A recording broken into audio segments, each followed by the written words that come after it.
যে খুঁজলে আমার বাবাকে পাবো। ফ্যামিলিতে রান্না বান্না হয়েছে কিন্তু কেউ খায় নাই।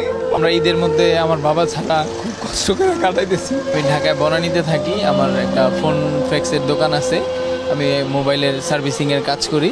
আমার ঢাকায় আমরা ভাই বোন সবাই ঢাকাতেই থাকি একই জায়গায়। আব্বু আম্মু দুইজন গ্রামে থাকে। ওনারা এই কুরবানি ঈদ উপলক্ষে আমরা ঢাকায় কুরবানি দিই, এই ঈদ উপলক্ষে ওনারা ঢাকায় আসছে।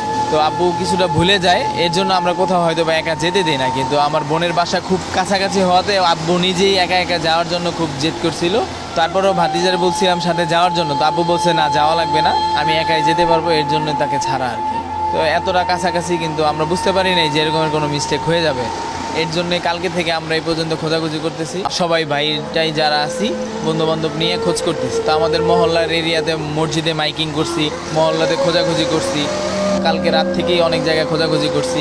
ঢাকা মেডিকেলে খোঁজ করছি, কুর্মিটল হসপিটালে খোঁজ করছি, তারপরে সরহদ্দিতে খোঁজ করছি।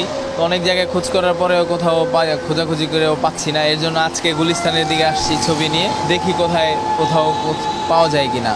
আমার বড় ভাইরা বের হয়েছে মাইক নিয়ে, সিএনজি নিয়ে মাইক নিয়ে বের হয়েছে, ওনারা অন্য এরিয়াতে খোঁজ করতেছে। আমার ছোট ভাই আছে, ওরা মিরপুরের দিকে খোঁজ করতে গেছে। আরেক ভাই আছে, ওরা উত্তরা খোঁজ করতেছে। আমি গুলিস্তানের এদিকে খোঁজ করতে আসছি, কারণ বাবার ছাড়া তো আমাদের কোনো গতি নাই। কোথায় যাই খুঁজলে আমার বাবাকে পাবো।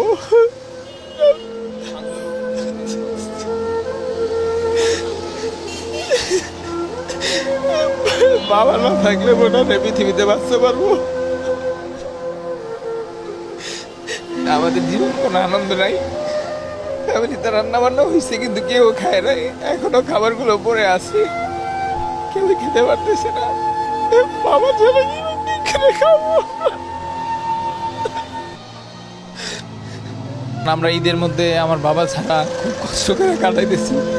আপনারা যদি আমার বাবাকে খুঁজে পান তাহলে একটু বনানী থানায় যোগাযোগ করেন, যাতে আমার বাবারে আমি খুব দ্রুত খুঁজে পাই।